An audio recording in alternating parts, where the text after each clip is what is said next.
Some say the best thing you can do financially is pay off your mortgage, but most methods are slow, risky, and end up locking up precious resources along the way. You could give the bank extra money by following the old way of doing things, or you can do exactly what the banks do by legally and ethically rigging the game in your favor. So, do you want to pay off your mortgage without destroying your quality of life? Is biweekly payments, extra payments, shortened terms, or cutting back on costs? Well, those are only going to create suffering and destroy wealth in the long run. So if you want freedom sooner than later, but don't want to take risks to get there, pay close attention. Look, banks have the largest buildings in pretty much every city. They have special rooms just for the loads of cash they have as well. I mean, that's pretty impressive, right? I just got a room for my cash. They don't have a product, just a service. The service of selling your money that they're currently renting for very, very cheap. Last night I was talking to my son. He's like, I don't get how banks make money. And I was like, well, you know how they give you that lollipop? He goes, yeah. I'm like, that's to let you know you're a sucker. Yeah. Well, what is it that they do? Well, why do they got such big buildings? What are the rooms up above the lobby? Well, let me break this down into 3 simple parts for you. One, let's talk about how banks make money, and I'll answer my son's question here. If they give you 25 cents for depositing $100 for the year, right? Because you're getting 0.25%, and they can turn around and sell that money for $3, that's a pretty good return. So just go look. Go into a bank or a credit union and look and say, what are they paying on their money markets, their certificates of deposit, their savings accounts? And then on the other side of the wall, go, well, what are they charging? What is it for a car loan? What is it for a mortgage? What is it for a signature loan? What is it for a credit card? And what you're going to see is they're giving you a measly amount of money, and they're marking it up extraordinarily to give to other people. All right, let me use this example of, they're renting your money for 25 cents, right? And they're selling it for $3. Pretty good markup. I don't even know what is that percentage, Because if they're renting it for 25 cents and sell it for 50 cents, that's 100% markup. So they're getting like 1,000% on that example. Now, let's just say that you are a landlord, right? And you could get a piece of real estate that you had to pay, let's say $250 a month for, but you could turn around and lend that out or rent that out for $3,000. That's basically what the banks are doing. They're going, here, we'll pay you rent, 25 cents, and then we'll go charge someone else $3. That's crazy. That's not even the whole part of the story. They can lend the money out more than once. You make a deposit into a bank, they can lend that money out, but then someone else gets that money and they put another deposit, so it's called fractionalized banking. They lend dollars more than once, right? It's not like it just stays out of the system, it goes back in the system, and there's a little bit of reserve requirement, but it can still continue to be lent. For a bank, are they really in the business for cash flow or accumulation? We've all been taught that it's about accumulation. Wait for 30 years, compound interest, slow and steady wins the race, invest early, often and always, scrimp, save, sacrifice, defer, delay. Accumulation is an antiquated game that is destructive. They don't care about accumulation. They don't take your deposits and put it in retirement plans. They take your deposits and create cash flow. So are they rich because of mutual funds? Are they rich because of retirement plans? Absolutely not. They are rich because of cash flow. And let's talk about how they manage and mitigate their risk. When you get a loan from a bank, especially a mortgage, they want a down payment. Because if you don't do enough down payment, there's private mortgage insurance, right? There's private mortgage insurance, and that's if it's less than 80%, right, or less than 20% down, and you borrowed more than 80%, they want to charge you an insurance cost in case you default. And if you've ever been through the loan process, talking about due diligence, it's kind of like TMI. I can't believe the number of things they want to know. They want to know your blood type. They want know how many moles you have. Okay, it's not that bad, but it is your credit, your taxes, your cash flow reporting, how much money you've had in a savings account for a certain period of time. They're looking at so many different things. They're getting appraisals. I did a refinance on my house, required 2 appraisals. Right? They want to know what kind of collateral you're offering them, and you have to pay for the appraisals. So there's so much personal information that they're looking at here. For some loans, it's personal guarantees that say if you default, they can come after your assets, or a required amount of deposit at the bank before they'll lend to you. And they do all sorts of things to incentivize you to improve their cash flow. The more you pay them, the shorter the term of your loan, it starts to reduce the risk because you're creating equity with your dollar. Again, they're in the cash flow business.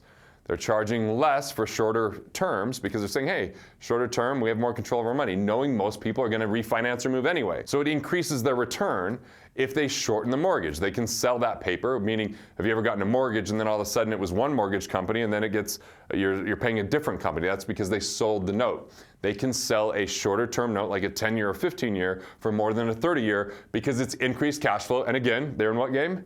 the cash flow game. So the second piece here is be careful not to put yourself at risk, because if you lock yourself in with the bank, then you start to put yourself at risk. So think more like the bank.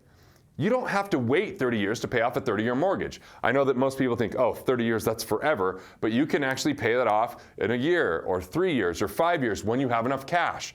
But a lot of people try to pay that off by paying the bank extra, and I call that equity jail. Money's now stuck in there where you have to have a good credit or have a good situation, and a bad economy might wipe that out, so it might be hard to get access to that cash. And it might be the very time you need it that's hard to get access to. So if you shorten your loan, it will increase your payments. Yet you don't necessarily save interest. Stay with me for a second here. You always pay interest. You always pay interest, whether you pay cash or whether you finance. What does that mean? If you pay cash, you pay interest. Well, the way there's an interest cost is you forfeit the right to earn interest on your money if you pay cash for something. It's obvious if I borrow money, I have to pay interest to the institution, but if I pay cash, I lose the opportunity to earn money. That's called our cost of money. Cost of money is the highest rate of return or that you can earn, or the highest rate that you pay for what you borrow. It's basically telling you kind of what your hurdle rate is, or what the basic, if you're comparing something. Hey, if I could give you a loan at 0% interest, how much do you want? You greedy SOB, you want all of it? Of course. When do you want to pay me back? Never. I'm not going to lend it to you, but no, of course. If you can do better than 0%, why not take as much as you can? That's called arbitrage. You're making more than what you pay. Now, if I'm going to charge you 10%, yeah, that answer changes drastically, right? It might be like, I don't need any of that money unless you have a very short-term loan or a really lucrative business opportunity, right? Or really high interest rate credit cards, because it's about your cost of money. What can you earn versus what can you pay? Now, if I can get a loan at 1% and I know I can earn 2%, very certainly, very high guarantee to that, I'm going to borrow the money. But if I need to borrow at 7% and I only feel really comfortable I can get 5%, maybe I'm better paying that off. But how you pay it off is key. So when you have higher interest rate loans, that's your cost of money. If you have a 23% credit card, your cost of money is every dollar you spend, rather than paying that down, is costing you 23%. And if you shorten your mortgage, which is a lower interest rate, you're taking money away from paying off that higher interest rate credit card. Be careful, because the difference between what you could have paid to the cards versus what goes to the higher payment on the mortgage is actually costing you money. Now, what happens when there's cash flow crunches, pandemics, recessions, job changes, losses? Keep control of your money. I'm gonna say that again. Keep control of your money. Don't put your home and cash at risk. Banks love to lend money to people who don't need it, yet don't want to give it to people who are in trouble. One argument from comments in my past videos is, man, I paid off my loan and now my finances are exploding. Well, I don't know if they understand cost of money, because if those investments were doing so well, they could have paid off their home faster by investing the money and then taking that lump sum and paying it off. But we have to separate two things: method and objective. Method is about what you're going about doing and how you do it. Objective is whether you want to pay off a mortgage or not. Now, I have a cabin that I love. It's as nice or nicer than my home. Paid off, there's no mortgage. But I have a home with a mortgage, interest only. I'm not going to stay there forever. Super cheap money. I can guaranteed earn a higher rate with my cash flow banking policies than I would be paying on that. So that's fine for me, but it's not for everyone. Some people can't sleep at night. They lose peace of mind. They feel frustrated, and they're like, I just got to get this mortgage monkey off my back and then I'm going to feel so much better. I understand. Peace of mind versus economic sense. Try to have both. But look, it doesn't matter if it makes economic sense and you lose sleep at night, because you're your greatest asset, not some stock, bond, or piece of real estate. And if you can sleep easy by paying off that mortgage, do it. But do it safely. Don't just hand the money over with the method by paying extra or doing biweekly payments, which is actually a one full payment more per year, or by shortening your mortgage, therefore locking you into higher payment. You got to be really careful to make sure that you keep control of your money, that you maximize your tax benefits, that you have security, and then you can pay that off when you have enough cash. Now, if you tell me, you know what, people aren't good, they're not disciplined, they're not going to save that money on the side. Well, guess what? If you're not disciplined and you're a train wreck, paying extra to that mortgage means you're more likely to lose the home. Because if you're a train wreck financially, when problems happen, you're not going to have liquidity, you're going to have debt. You're going to have all sorts of money on credit cards that are financing that higher house payment. Let's think about that for a minute. Kind of get pissed about that, because so many people are negative about it and so many people are so emotional when it comes to their mortgage. I just want you to have the intelligence to know what you're doing and then match that to what makes sense for you emotionally. I'm not saying whether you should have a mortgage or not have a mortgage. Hey, in an ideal world, we would never have mortgages. We'd only buy homes with the cash that we've saved up. But that's not how this world's working right now. But we got to be careful not to be overextended, over-leveraged, or unintentionally putting ourselves at risk by paying more or shortening that mortgage. Now, what I find is the higher the emotion, the lower the financial IQ. What about doing an interest-only loan where when you pay down extra, it lowers your payment, versus an amortized loan that when you pay extra, it doesn't lower your payment. It shortens the term where you're going to pay it off sooner, but it doesn't lower the payment, and you still get fixed at a higher payment. And when you're in a mortgage that is amortized, you're paying so much interest up front, as you can see on amortization schedules, but we're always paying interest. If I can earn 5 or pay 5, it doesn't matter whether I pay off the mortgage or whether I earn the money. It's a break even. It matters mentally. Do I feel better paying off the mortgage or having access to cash? That's something only you can answer. There's also interest-only variable loans. I'd be careful with those variable loans. There's a thing called velocity banking you'll hear about a lot, where people use home equity lines of credit where you can pay it down and you can pull it back up. And what they'll do is they'll just charge everything on a credit card for the month and float that money because they don't have to pay interest if they pay it off in full, take all their paychecks and pay down that line of credit, then pay off the credit cards at the end of the month. The problem is, what if the bank lowers your line of credit when you've been paying that down and you're going to pay off your credit cards? Or what if interest rates go up in the future and that's a variable interest rate and maybe you're still in that mortgage? So just be careful about some of those risks.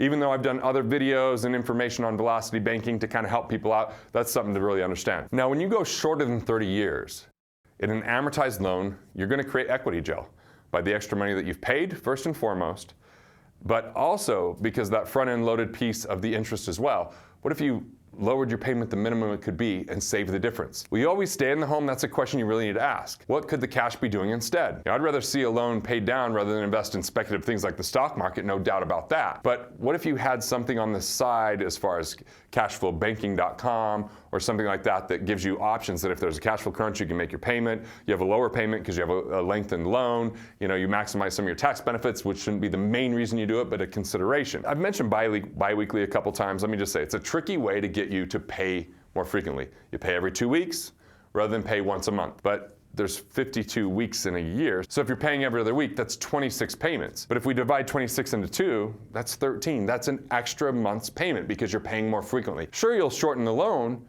but you'll also end up with more cash out of your pocket, and that's what people aren't thinking about or always considering. So the considerations I want to leave you with is, what's your control of cash? What kind of liquidity do you have? What can you earn on your money? What are your tax advantages? If you want to get into this deeper, you can go to wealthfactory.com/megakit. I've got a cash flow guide in there. I've got killing sacred cows. I've got what would billionaires do, and here's the deal. It's on me. Exchange your email so we can stay in contact and I can let you know what we're up to. And yes, I'll make offers here and there, but it's going to really help you build your cash flow and keep your money safe. Now, the final point I want to make here is, what if you just set up your own banking system?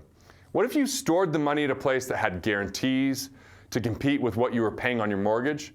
And then you could actually save that cash. What if you were to earn interest greater or equal to what you were paying in today's low interest rate environment? And plus, what if we look at taxes? What if you had tax advantages and grow the money without tax, get tax deductions on your mortgage interest if you qualify, and create a killer strategy of how to get cash flow from your paid off home in the future? Yeah, it's in the download I already mentioned, but it's overfunded cash value insurance that allows you to be tax deferred with your earnings, but you get to take it out FIFO, which means first dollars in or first dollars out, which means that you don't pay tax on the money that you put in, ability to access cash along the way through loans, which can avoid tax as well, with some benefits. If you become disabled, the premiums will be paid for you if you have waiver of premium, or accelerated benefit riders that say if you ever qualify for long-term care, you can use your death benefit to pay for that rather than your other assets. Even downside protection and asset protection, where liability and bankruptcy, they can't come get this cash, and that once you have interest or earnings, it's guaranteed with the minimum interest rate. Plus, the death benefit can unlock a lazy asset in the future, like a paid off home. You get way more out of it. There's just way more options. If you want to learn more about that, read it inside of the book, What Would Billionaires Do? And I would recommend going to cashflowbanking.com for more. Some say the best thing you can do financially is pay off your mortgage, but most methods are slow, they're risky, and they end up locking up precious resources along the way. Look, you can give the bank extra money by following the old way, or you can do exactly what the banks do by legally and ethically rigging the game in your favor. It's time to get the best interest rates, but with the type of loan that fits you. You can pay off the loan with less risk, more benefits, and a lot more control. Now you have the knowledge to transform your thoughts into profits and build the life you love. If you're looking for more on this topic, check out my video on how to start paying off debt. You'll learn the most optimal way to pay off a loan. I'll see you there.